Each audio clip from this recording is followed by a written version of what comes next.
Hi, this is Capital Obscura, and today we are going to see how futures market actually operate.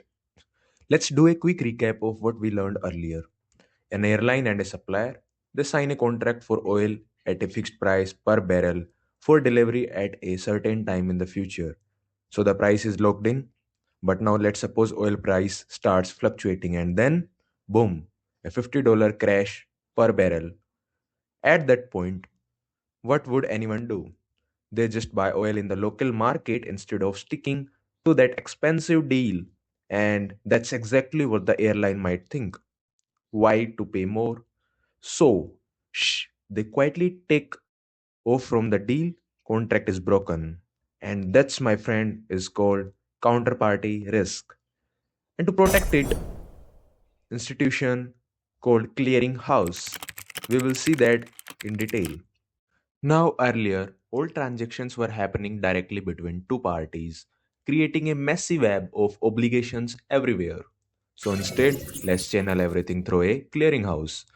From now on, every transaction goes on through the clearinghouse and it becomes the middleman, a single central party handling everything.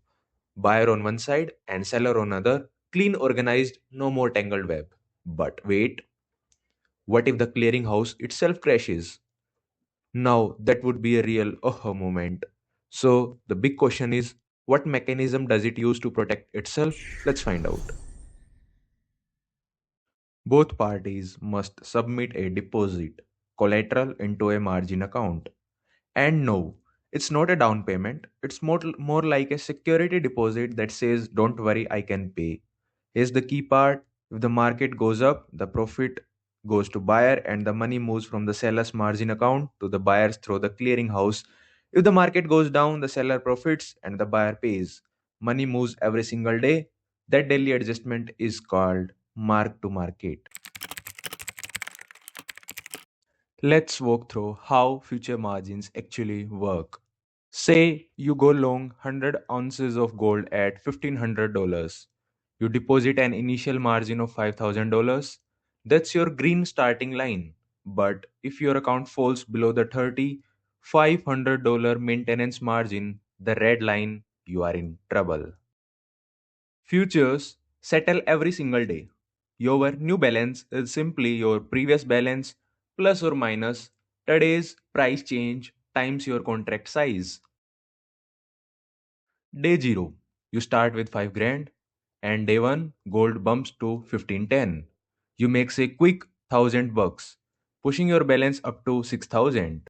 Day 2, the price dips to 1505. You lose $500, but at 5500 you are still perfectly safe. Day 3 is a market shock. Gold tanks to 1480. You take a massive $2,500 hit. Your balance plummets to 3 grand, officially breaching the red maintenance line. This triggers a margin call. And here's the rule: you don't just top up to the red line, you must immediately deposit $2,000 to reset your account all the way back to the initial margin. The takeaways: daily settlement protects the exchange, leverage cut both ways, and if you ignore a margin call, your broker will liquidate your position. This brutal daily settlement is the magic of the future market. By zeroing out everyone's debt every single day, the clearinghouse makes a system crash almost mathematically impossible. The slate is wiped clean, but this constant movement of money introduces a profound mathematical twist. Think about it. A forward contract settles with one massive cash flow at the very end, but a futures contract settles with tiny, unpredictable cash flows every single day. Because money earns interest over time, those early daily cash flows can be reinvested. Does this mean a future price will actually deviate from a forward price? In the next video, we will dive into the exact mathematics of when and why these two prices diverge.